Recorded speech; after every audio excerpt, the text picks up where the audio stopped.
What if computers could solve impossible problems in seconds?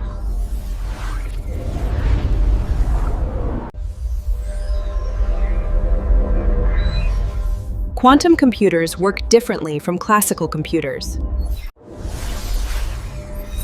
They could revolutionize science, energy, and materials.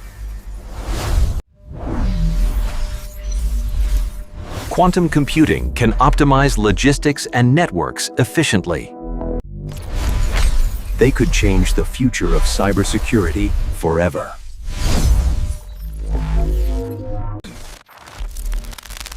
But they're fragile and still have many challenges.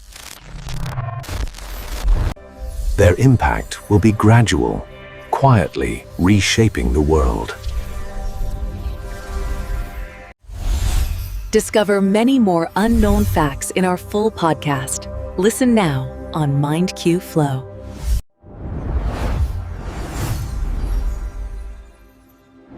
MindQ Flow. Welcome back to the Deep Dive. Today we are strapping in for an exploration into a subject that is maybe one of the most overhyped and least understood pieces of tech out there: quantum computing. And if your brain immediately jumps to an image of, a super laptop that processes your Google searches 1,000,000 times faster, you've already hit the big misconception. That expectation that we're just talking about a faster version of silicon, that is the precise mistake we want to correct today. So our deep dive isn't about raw speed. It's about fundamental capability. We need to completely reframe the question here from how fast is it to something more like, what can this new architecture compute that our best classical machines, our supercomputers, literally cannot? That reframing is absolutely essential. I mean, it gets right to the heart of the limits we're facing now. What limits are those? Well, classical computing, for all its miracles, is approaching some really hard physical and practical boundaries. We've always relied on shrinking transistors, but, we're hitting the atomic scale. There's nowhere left to shrink. Exactly. And that means certain problems, the ones involving immense complexity or trying to perfectly simulate the quantum world, they just remain stubbornly difficult. They grow exponentially complex way too quickly for conventional machines to ever handle. It doesn't matter how much power you throw at them. So if classical computing is hitting a wall defined by, let's say, the physics of everyday objects, quantum computing is a way around that wall. It's a way of going through it. It exploits the physics of the subatomic world, the really small stuff, to completely reimagine what calculation even means. Okay, let's start there with the heart of that difference, the core unit of information. We all know the classical bit. Right. The 0 or the 1. It's a simple binary choice. I always think of a coin lying flat on a table. It's either heads, which is a 1, or it's tails, a 0. A fixed, definite state. And every single thing your phone does is just built on billions of those fixed choices. But when we go down to the quantum realm, the physics, it all changes. Instead of a classical bit, we have a qubit, a quantum bit. And the analogy changes too. Right. If the classical bit is a coin on the table, a qubit is that coin spinning in the air. So while it's spinning, it's not heads or tails. It's in a superposition of both possibilities at the same time. And it gets even weirder because if you have multiple qubits, multiple spinning coins, they can become linked, entangled. And that's the phenomenon where measuring one instantly affects the others, no matter how far apart they are. Precisely. And those two properties together, superposition and entanglement, are what let a quantum computer explore a vast computational space. All the possible outcomes all at once. There's just no classical parallel to that. It's like checking every single house on a street one by one to find a package. Versus checking every house at the exact same moment. But, and this is the critical distinction, this power is highly specialized. We are not building quantum machines to browse the internet. Or to run spreadsheets? Absolutely not. Your laptop is already incredibly efficient for those kinds of tasks. Quantum computers are specialized accelerators. They're only useful for very specific, very complex problems. Which brings us to the real goal line here. We're not looking for a faster computer. We're looking for a computer that can achieve what's called quantum advantage. Yes, exactly. Quantum advantage is the moment a quantum system solves a meaningful, real-world problem better than the absolute best classical approach we have. And better can mean a few things, right? Faster, more accurate. Or even just more affordably. That is the threshold we're all trying to cross. And it only really exists for problems that become exponentially hard for the computers we have now. So if it's that specialized, Let's go hunting for those problems, the ones that break our biggest supercomputers today. Where do the weird properties of a qubit actually translate into a real-world leap in capability? The most promising and I think the most intuitive area is simulation. Okay. I mean, think about it. Nature itself runs on quantum mechanical rules. So when our classical supercomputers try to model something complex, like a new drug molecule interacting with a protein, they have to use massive approximations. They simplify the physics. Which introduces errors. Errors, and the computational cost just explodes. But a quantum computer is inherently suited to model these systems because it follows the same rules. If you want to simulate a quantum system, you build a quantum system to do it. You're using nature to simulate nature. In a way, yes. And that opens the door to a level of precision that was just.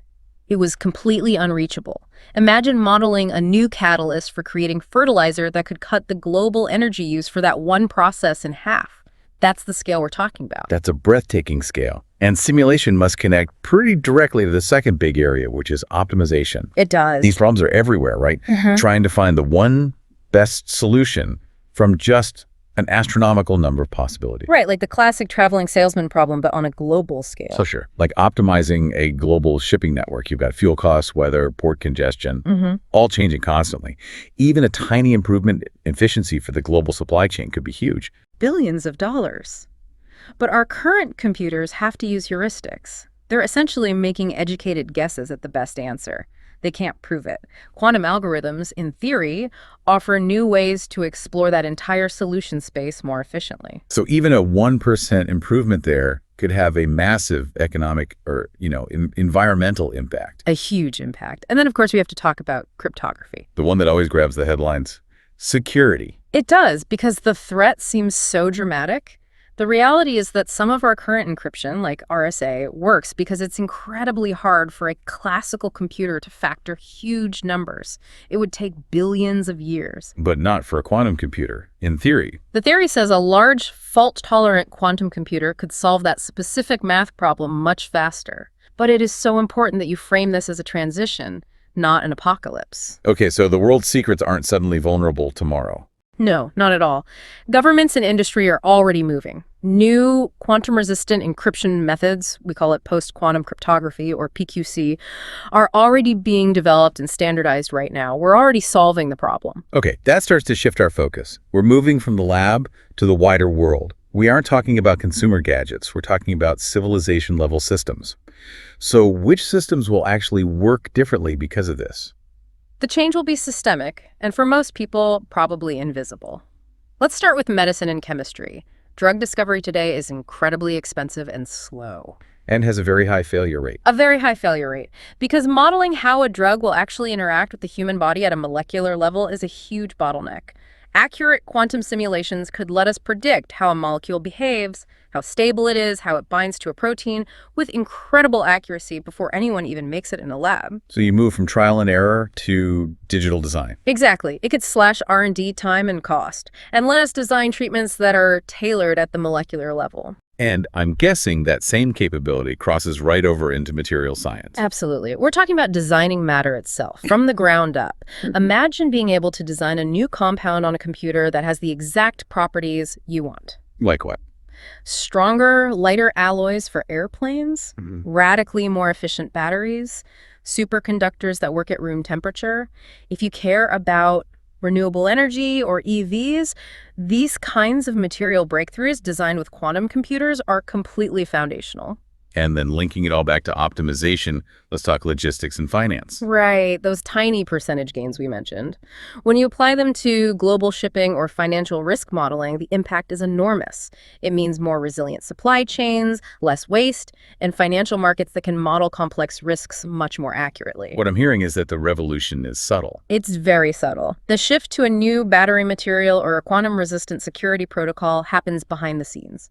Long before you see any change in your daily tech, the foundational systems, energy, medicine, finance will have already started to transform. Which brings us to the big reality check.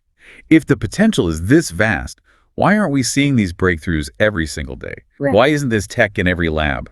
Because the engineering challenges are they're formidable. This is where we need some real intellectual humility about the timeline.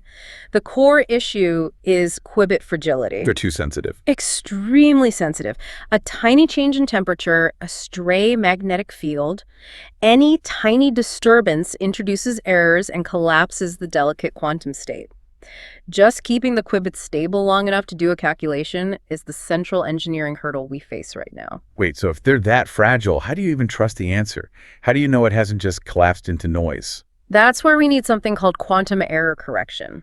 Since any single physical qubit is inherently noisy and error-prone, you have to use redundancy. How does that work? Well, think of it like this. If one qubit is a very sensitive singer trying to hit one perfect note, quantum error correction is like needing an entire backup choir and a soundproof room just to make sure that one note comes out clean. So you need many physical qubits just to create one good one. Many. Sometimes thousands of noisy physical qubits just to create a single, stable, reliable, logical qubit that you can actually compute with. I see the problem. If you need thousands of physical qubits to get one logical one, you're just swapping one massive problem computational complexity for another one. Engineering and hardware complexity. That is the essential challenge of this decade. That's why scaling is so hard. We need to go from a few dozen noisy qubits to millions of highly coherent, interconnected qubits to build a truly fault-tolerant machine. The uncertainty in the timeline comes directly from that gap. And it's probably useful to remember this is normal for a foundational technology. I mean, the first classical computers used vacuum tubes. They were huge, unreliable, they overheated. Absolutely. We overcame those limits. We're in a similar but maybe more complex period of intense engineering right now to get that stability and scale. And that historical view really reinforces the idea of hybrid systems. The future isn't a total replacement.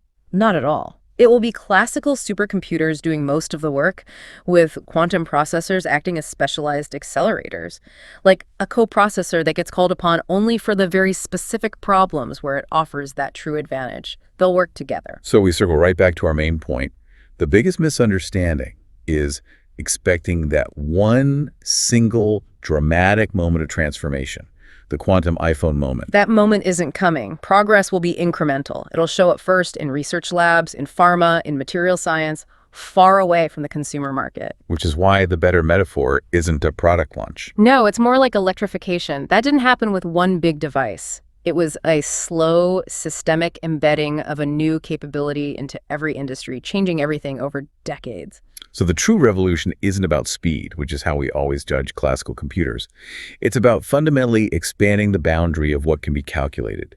It changes the definition of what's even possible to compute. And that's really the philosophical idea to end on. By turning these previously intractable problems that have defined the limits of our knowledge for generations into solvable ones, quantum computing changes how we explore nature and design our world. The quiet revolution of making impossible problems seem routine. That might just be the most profound change of all.